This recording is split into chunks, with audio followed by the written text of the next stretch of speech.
All right, let's talk about Children of Dune, Book 3 in Frank Herbert's six-book saga of Dune.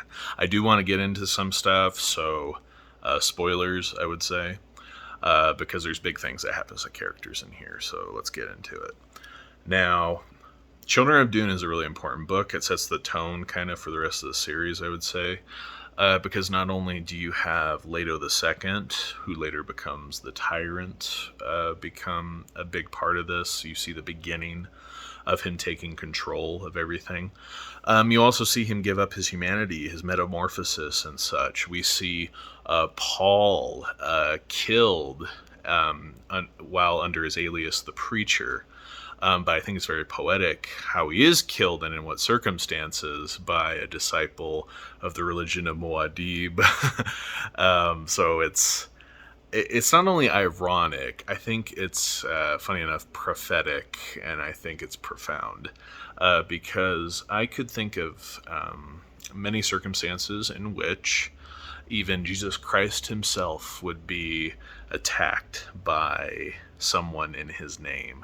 Because let's be honest, things change over time and they tend to drift from their founding and attack those people.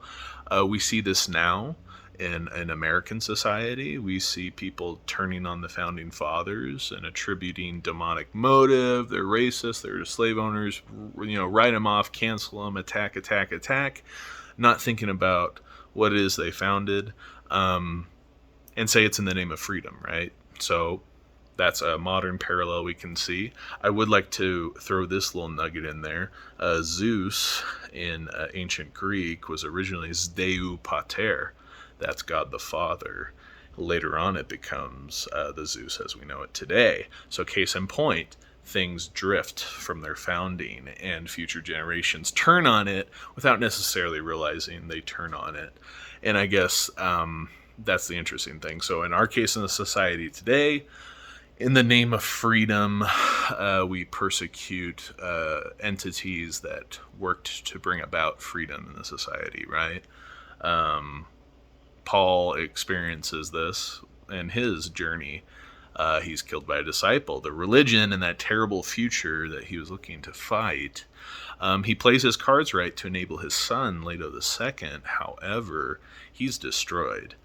And I just think that's so poetic because the poltergeist kills the man, right? The as I would call it, the zeitgeist destroys the man that conjured it.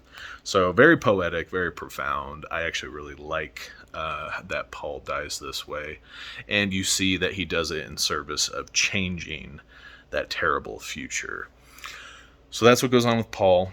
With Aaliyah, we got the abomination, her genetic memory taking over her. So the Baron Harkonnen himself is back in her flesh. And we see a good classic, shall we say, throw yourself on your sword when you become the enemy moment with her. She throws herself out the window. And that's really intense stuff. But it's a really interesting take on the idea of possession, actually. A genetic ancestor, the shadow of a previous personality taking over.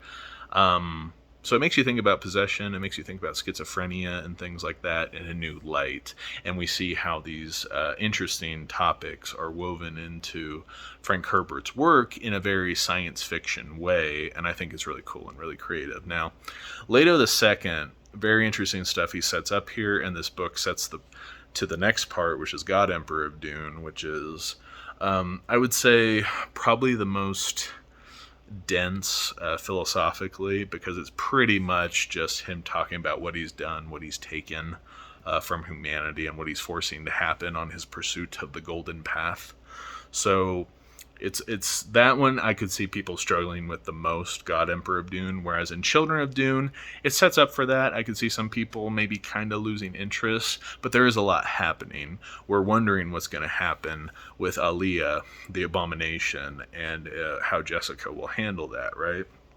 And we see Leto II and his sister making decisions because they're awoken to their own genetic memory, and the idea of them having kind of a community takeover abomination of their own personalities and how they handle it to avoid a similar fate as Aaliyah is very interesting. So very deep stuff. Once again, Frank Herbert delivers some dense reading that gives you a lot to think about and a lot to ponder, and it is not forgiving that way. But I like it. I really dig it. It gives you a lot to think about, and I think what I like the most about Leto II's metamorphosis, as we would call it, him taking on the sand trout and doing his thing to become the God Emperor of Dune, we literally see him sacrifice his humanity. I think in many ways you could appreciate the thought of how tyrants give up a part of themselves to pursue their designs. Very, very interesting stuff, and applied literally in this case. Now, that's all I'll say about Children of Dune. Recommend the read. Continue the journey. If you have made it to book 3, it keeps going, and more implications as the generations march forward. So definitely recommend the read. Keep it going. And in God Emperor of Dune, we'll get more into the philosophical stuff that the tyrant himself takes on, and how he tries to alter the course of humanity. So very interesting stuff. I hope you enjoyed my review. Yes, there were spoilers in this one. I guess feel free to spout out whether you prefer that or not, because whatever the case, I'll do what I want. So if you see a preference, I might oblige it. Anyway, you guys have a good one.